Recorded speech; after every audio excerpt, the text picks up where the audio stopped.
Assalamualaikum warahmatullahi wabarakatuh. Kembali lagi di podcast Meja Kota.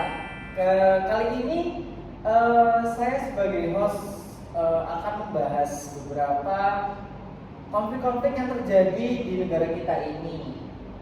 Ada sebenarnya kalau kita mau menguliti konflik itu bakalan banyak sekali pasti pertanyaan ataupun jawaban-jawabannya. Nah, jadi saya sebagai host di sini akan mengangkat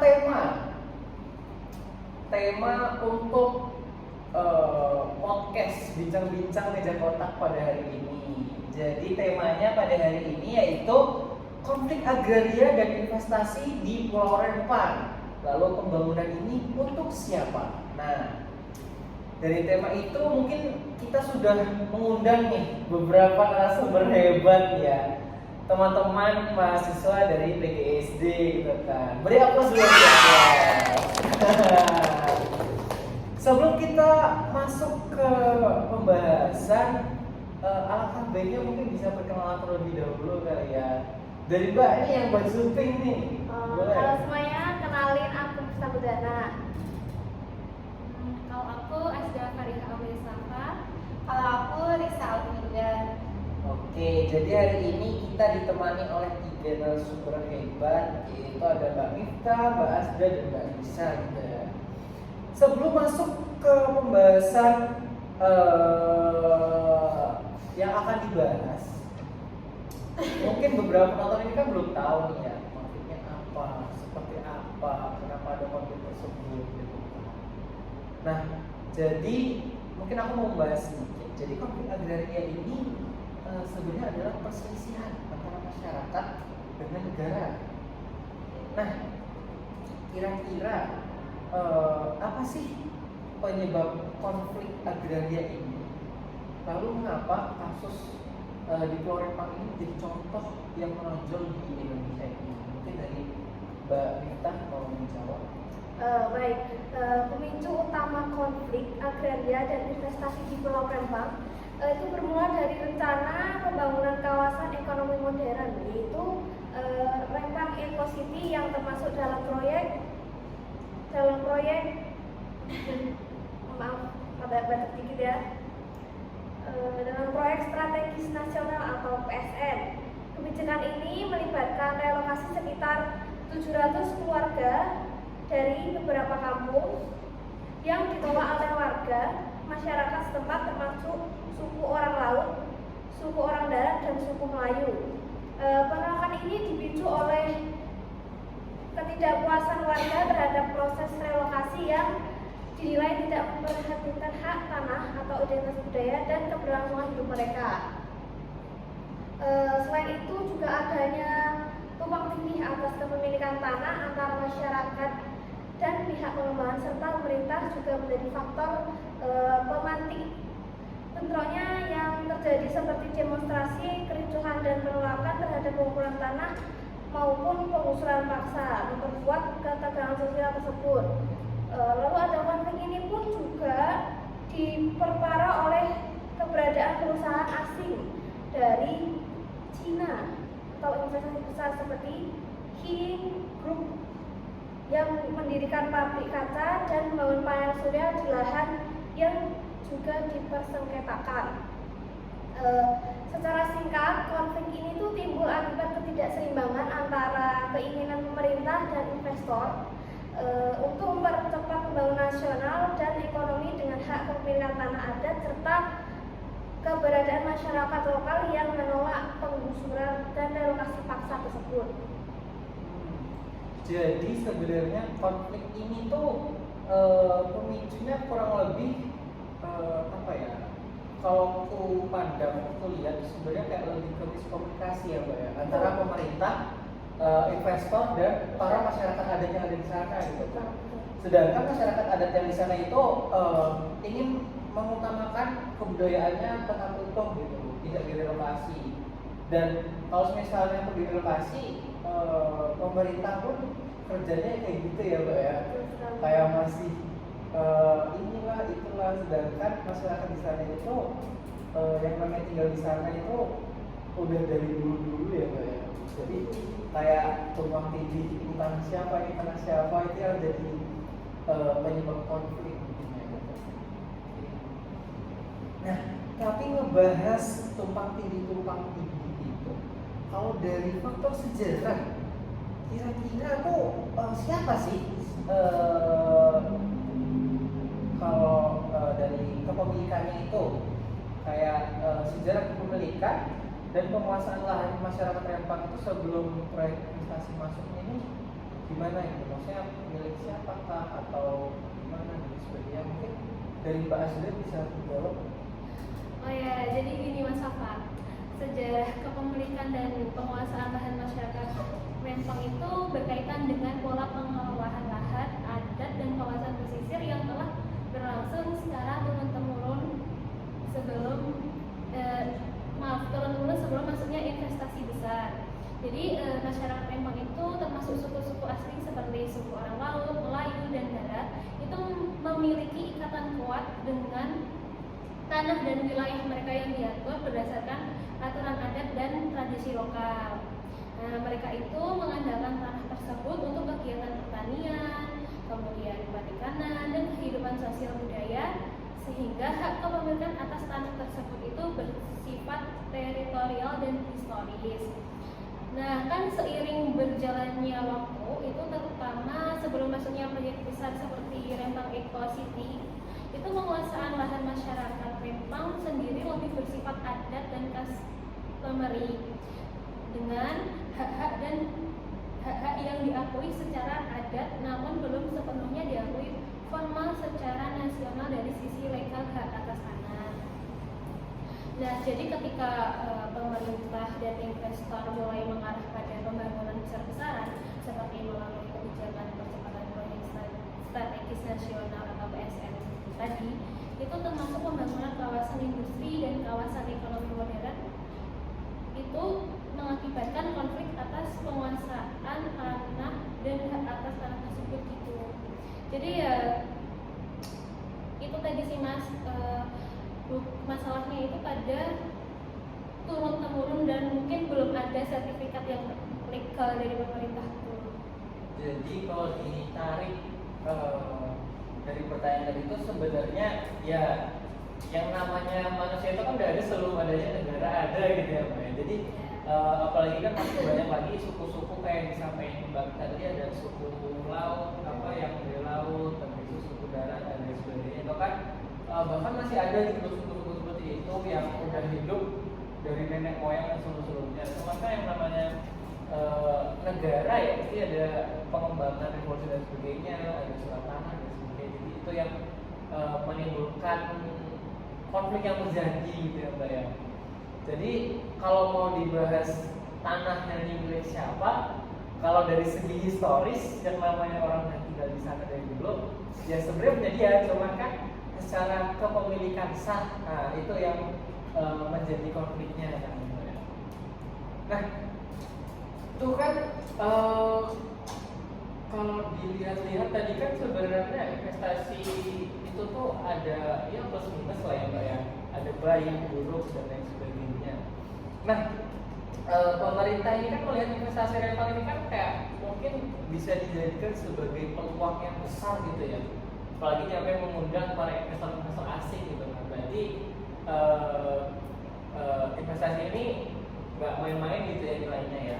Nah, kira-kira apa sih alasan utama investasi di Rempang ini dianggap penting, terutama dari sudut pemerintah? Mungkin Mbak Lisa bisa membantu menjawab.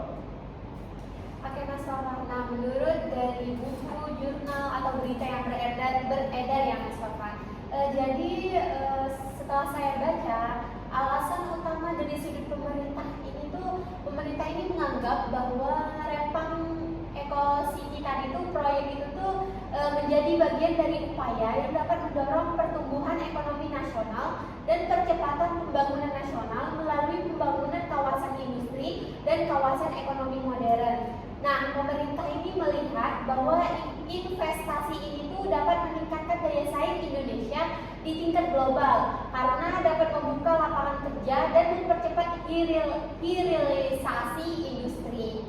Nah, melalui proyek Rempang Eco City ini tuh pemerintah ini berkeyakinan bahwa proyek ini dapat meningkatkan kesejahteraan masyarakat, yaitu melewati penciptaan peluang usaha dan industri yang baru, serta memanfaatkan potensi sumber daya alam secara lebih optimal demi keberlanjutan pembangunan ekonomi nasional di masa yang akan datang.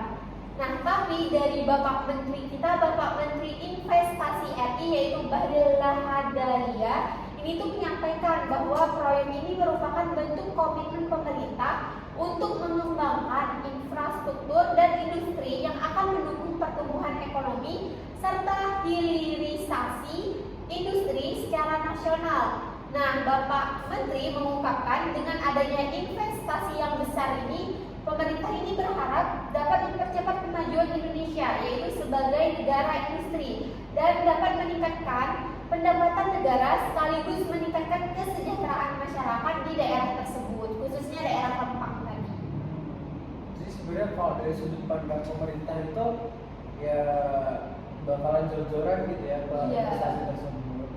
Nah, tapi yang namanya suatu revolusi itu kan pasti ada yang namanya apa ya, yang dirugikan di dalamnya gitu kan. Kalau mau maju tanpa ada yang dikorbankan itu sepertinya mustahil gitu ya Mbak ya.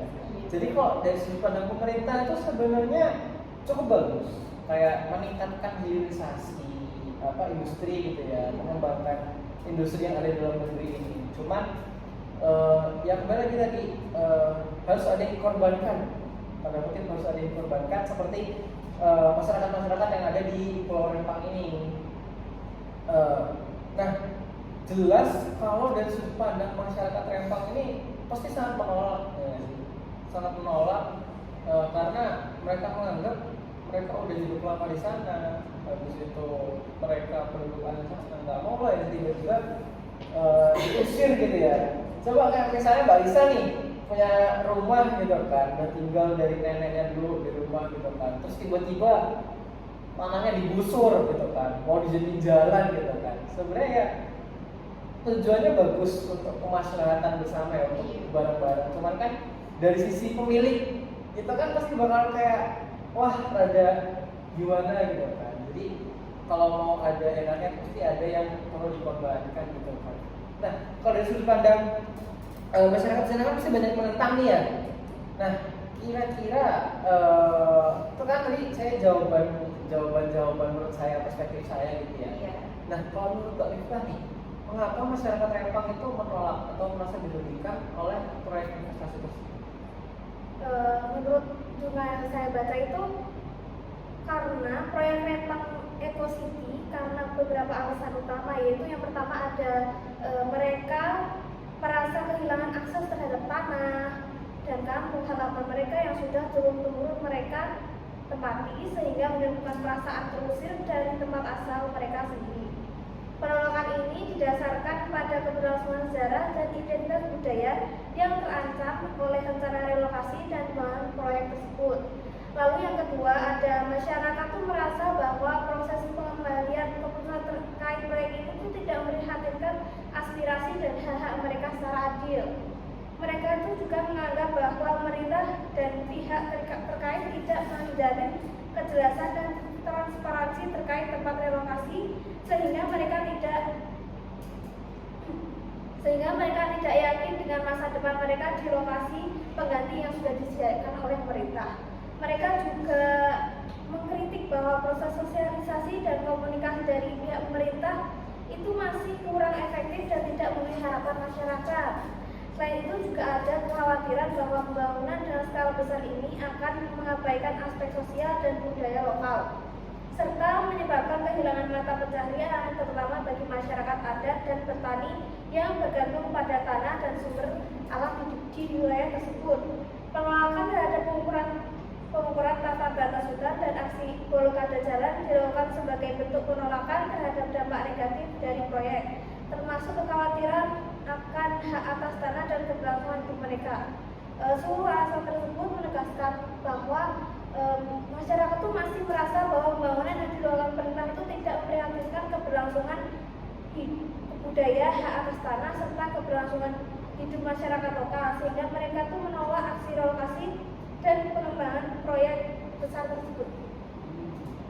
Jadi masyarakat itu menolak itu kurang lebih karena sosialisasi yang buruk dari masyarakat, terus ketidakjelasan dari pemerintah, apa ya? Jadi pemerintah tuh belum jelas nih mau arahnya kemana. Jadi masyarakat Rempang pun wajar gitu ya menolak karena adanya ketidakjelasan di sana ya. Kurang komunikasi. Jadi pemerintah tuh kurang tegas, kayak misalnya masyarakat Rempang mau direlokasi ke A, B, C dan D gitu kan. Tapi dari pemerintah tuh kurang mengeluarkan statement yang menurut masyarakat Rempang itu menguntungkan mereka. Jadi mereka merasa dirugikan gitu ya oleh pemerintah. Terus kalau misalnya pun adanya relokasi itu pasti ini nggak sih mbak? Apalagi kan mereka dengan kebudayaannya mereka, terus dengan mata pencariannya mereka, kayak misalnya di laut, bertani dan sebagainya. Terus ujung-ujung dipindah relokasi ke kota, juga kaget gitu ya mbak ya. Pasti bakalan shock gitu kan. Sedangkan mereka punya budaya masing-masing, terus punya mata pencariannya masing-masing. Kalau misalnya direlokasi dengan daerah yang kurang tepat itu kan menurut saya juga kurang cocok gitu ya. Nah, membahas relokasi nih, kira-kira apakah relokasi ini bisa dianggap sebagai solusi yang adil bagi masyarakat yang terdampak? Sedangkan tadi dijelaskan itu relokasi yang diberikan pemerintah itu masih kurang jelas gitu ya. Jadi kalau dari kita membuang lah kata-kata pemerintahnya karena di situ emang sudah miskomunikasi ya terkait relokasi. Sedangkan kalau kita mengambil solusi relokasi itu tuh kira-kira bisa dianggap sebagai solusi yang adil nggak sih bagi masyarakat yang terdampak? Mungkin Mbak Azri bisa membantu menjawab.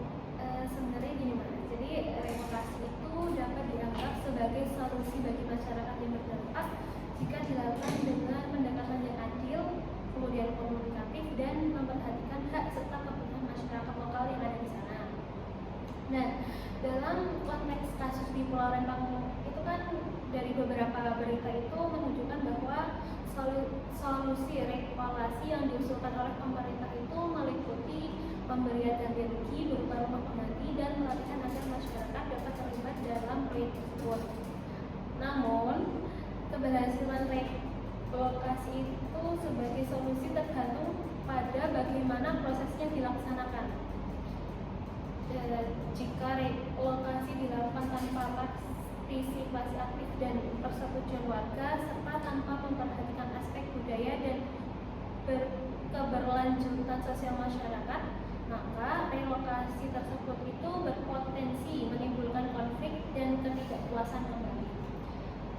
Oleh karena itu, reformulasi solusi yang lebih manusiawi dan partisipatif termasuk dialog yang transparan dan penjaminan hak-hak masyarakat sangat dibutuhkan agar relokasi dapat dianggap sebagai solusi yang adil dan efektif. Memang secara umum relokasi itu bisa dipandang sebagai solusi yang konstruktif apabila prosesnya dilakukan dengan mengutamakan hak masyarakat, kemudian menyediakan kompensasi yang memadai serta melibatkan mereka dalam proses pengambilan keputusan. Nah, jika tidak itu relokasi justru bisa memperparah konflik dan menyebabkan kehilangan identitas sosial serta budaya masyarakat yang terdampak. Jadi sebenarnya solusi terkait relokasi ini sebenarnya solusinya sudah bagus, cuman aksinya balik ke aksinya yang dilakukan oleh pemerintah ini masih kurang gitu dari kata-kata solusi relokasi. Jadi kan sebenarnya solusi relokasi ini bagus apabila statement-statement atau sintak-sintaknya itu sesuai gitu loh, dari masyarakatnya maunya gimana, pemerintah menjawabnya gimana. Sebenarnya kalau dari aksinya itu sudah terstruktur, jelas arahnya kemana, harusnya gimana dan sebagainya, itu sebenarnya solusi yang bagus ya. Tapi memang ya beginilah Indonesia. Nah, terus kalau dari tadi itu kan terjadinya penolakan gitu ya, Mbak, dari masyarakat Rempang sendiri, bahkan nyampe memblokade jalan dan lain sebagainya. Jadi tanah-tanah masyarakat Rempang itu haknya direnggut gitu ya. Nah, kira-kira bagaimana sih konflik agraria seperti Rempang ini dapat memicu pelanggaran hak asasi manusia? Sedangkan konflik agraria ini sangat berpotensi sekali gitu untuk terjadinya pelanggaran hak atas tempat tinggal, penghidupan dan rasa aman yang sebelumnya ada dari masyarakat Rempang. Ini kan bakalan menjadi suatu pemicu. Kira-kira bagaimana dari Mbak Desa? Begini ya Mas Fafa, dalam kasus Pulau Rempang itu hubungan antara konflik agraria dan pelanggaran HAM itu terlihat dari tindakan aparat dan pihak yang terkait yang dilakukan selama proses relokasi dan pengukuran lahan. Nah, contohnya itu berdasarkan berita atau video-video yang saya lihat ya Mas Fafa. Nah, HAM ini tuh muncul dalam konflik yang dilakukan oleh aparat, yaitu yang pertama itu penggunaan kekerasan oleh aparat seperti tembakan gas air mata, water cannon saat bentrokan terjadi, hingga panahan tanpa proses hukum terhadap warga, serta tindakan intimidasi dan pemaksaan dalam pemasangan patok lahan yang disinyalir yang akibatnya itu menyebabkan trauma dan ketakutan di kalangan masyarakat tersebut. Nah, selain itu tuh laporan investigasi dari kontrak menyebutkan adanya pelanggaran hak warga atas kebebasan berserikat dan berkumpul serta potensi kriminalisasi terhadap masyarakat yang menolak relokasi tersebut. Nah, dari ketidakadilan dan kekerasan fisik yang terjadi selama proses penanganan konflik agraria itu mencerminkan bahwa konflik tersebut menyebabkan pelanggaran HAM yang muncul ketika kekuasaan dan kepentingan ekonomi diutamakan tanpa adanya hak masyarakat lokal, tanpa diperhatikan haknya. Nah, konflik pada masalah ini tuh memperlihatkan kita bahwa pelanggaran HAM itu tidak hanya berkaitan dengan kekerasan langsung, tetapi juga dapat meliputi penyalahgunaan kekuasaan, pengabaian hak sosial dan budaya, serta ketidakadilan dalam proses pengambilan keputusan atau penyelesaian sengketa. Jadi kalau dilihat-lihat itu sudah bukan memicu lagi ya, sebetulnya sudah terjadi beberapa pelanggaran HAM yang dilakukan oleh pihak pemerintah, terutama dari aparat-aparat seperti aparat kepolisian yang menertibkan. Kan kalau di Indonesia sudah tidak heran lah ya, seperti penertiban polisi itu pokok, habis itu polisi yang bagi gas air mata dan lain sebagainya. Itu kan sudah tidak heran ya, udah lumrah gitu sudah di Indonesia pelanggaran HAM seperti itu. Nah, dari konflik yang terjadi itu sebenarnya dari awal disampaikan dari Mbak Gita, Mbak Asda dan Mbak Lisa itu kalau dilihat sebenarnya memang tujuan investasinya itu baik, tujuan investasinya baik, masyarakatnya juga sebenarnya kalau diberikan lapangan kerjaan yang jelas, habis itu diberikan solusi yang tepat, itu sebenarnya it's fine aja, nggak bakal terjadi konflik gitu ya. Cuman emang aksi nyata yang dilakukan oleh pemerintah ini mungkin kurang bisa diandalkan gitu. Mereka mau hilirisasi yang besar dan lain sebagainya, tapi aksi nyatanya saat di daerah Rempang ini masih masih menimbulkan konflik. Jadi kan masih belum bisa saling menerima antara satu dengan yang lainnya gitu kan. Nah, kira-kira kalau dari Mbak Mifta, Mbak Asda, dan Mbak Lisa mungkin bisa kasih beberapa solusi-solusi yang mungkin menurut Mbak ini lebih tepat gitu. Mungkin jadi silakan siapa yang mau menjawab duluan. Saya dulu ya. Mungkin untuk jangka pendek dari masalah itu tadi itu mungkin bisa melaksanakan dialog terbuka antara pemerintah dan juga masyarakat, lalu bisa juga dengan pihak pengembangan untuk memastikan aspirasi warga didengar dan dipertimbangkan. Lalu juga ada menunda proses relokasi, pengumpulan tanah dan pembangunan yang sifatnya kontroversial hingga tercapai kesepakatan bersama dan adanya kejelasan hak tanah. Mungkin Mbak Rizka bisa menambahkan. Untuk yang jangka pendek juga mungkin bisa memberikan ganti rugi dan kompensasi ya Mas. Misalnya kayak memberikan ganti rugi yang adil kepada warga yang terdampak, termasuk rumah pengganti atau pelatihan agar mereka itu dapat berpartisipasi dalam pembangunan ekonomi. Nah, kalau untuk solusi jangka panjangnya mungkin kalau dari saya itu yang pertama itu reformasi pengakuan hak adat, di mana harusnya itu ada pengakuan dan pemberian perlindungan hukum terhadap hak tanah adat masyarakat lokal sesuai dengan prinsip adat dan hukum nasional yang berlaku. Karena kan kita negara Indonesia negara hukum ya Mas. Mungkin dari saya, kalau dari Pak Esda Mungkin tambahan ya untuk solusi jangka panjang itu mungkin bisa dilakukan pengembangan pembangunan berbasis partisipasif ya, yaitu menyesuaikan proyek pembangunan dengan kebutuhan dan aspirasi masyarakat lokal melalui pendapatan yang inklusif dan partisipasif, sehingga pembangunan tidak hanya menguntungkan investor tapi juga masyarakat lokal yang ada di Rempang sana. Maksud saya tuh masyarakat yang terdampak gitu. Mungkin kalau ada tambahan. Jadi mungkin itu ya solusi jangka pendek dan solusi jangka panjang yang disampaikan tadi kurang lebih kayak penggantian uang, habis itu komunikasi yang jelas antara masyarakat dengan pemerintah. Oh ya Mas Sofan, mungkin solusi jangka panjangnya itu bisa saya menambahkan ya, jadi kayak kebijakan pembangunan yang berkelanjutan. Jadi kebijakan ini tuh membentuk pembangunan yang memperhatikan aspek sosial, budaya, dan lingkungan secara holistik serta berkelanjutan. Jadi ya benar tadi yang Mbak Ibu bilang solusi itu untuk solusi jangka panjang. Jadi ritme perencanaannya jelas mau dibawa kemana, tujuannya apa dan sebagainya.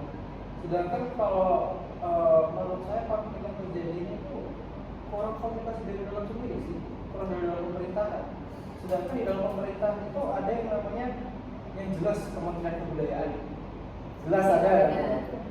Sedangkan dari tadi yang kurang lebih kalau konflik yang terjadi itu lebih ke kementerian apa investor gitu kan, kayak lebih ke Kemendagri dan sebagainya, apa ATR BPN terkait pertanahan, bahkan sebenarnya bisa di apa ya, sistematis seperti dahulu ya Mbak. Dari dalam pemerintahan itu aspek pemerintahan dari Kementerian Kebudayaan di mana, apakah kebudayaan yang ada di warga Rempang ini mau dibawa kemana, apakah akan menghilang seiring berjalannya waktu seperti itu. Itu dari Kementerian ATR BPN atau pertanahan itu kan jelas gitu kan, misalnya ini tanah siapa nih, ini tanah siapa, ini hak siapa, itu kan harusnya sudah jelas sejak itu. Jadi nggak bisa hidup kayak ini nggak terima dan sebagainya. Sedangkan kalau dibahas di bagian relokasi kan kita ada Kementerian Perumahan yang kalau nggak salah, jadi itu kan bisa terlibat langsung gitu kan. Jadi permasalahan dari ini itu baik lagi komunikasi. Jadi antar pemerintah itu kan kementeriannya sudah jelas, aspeknya siapa-siapa, tugasnya siapa-siapa gitu kan, jelas gitu. Jadi mereka sebelum melaksanakan investasi untuk Pulau Rempang ini harusnya sudah dimatangkan gitu dari awal. Nggak tiba-tiba ngomongnya A, B, C, tiba-tiba pas aksi nyatanya masih terjadinya pelanggaran HAM, terjadinya apalagi lokasi yang tidak nyata, habis itu kurangnya kemauan masyarakat dari source-source yang ada gitu ya. Mungkin itu saja. Terima kasih Mbak ini sudah memberikan jawaban-jawaban yang sangat hebat gitu ya, sangat jawaban-jawaban yang solutif, menjawab gitu ya, yang akan didengar oleh para pemirsa di sana gitu ya. Mungkin itu saja tadi closing statement dari saya. Tadi ada Mbak Disa tuh bagus tadi, kayak Indonesia negara hukum gitu kan. Mungkin terakhir dari saya, Indonesia negara hukum. Wassalamualaikum warahmatullahi wabarakatuh.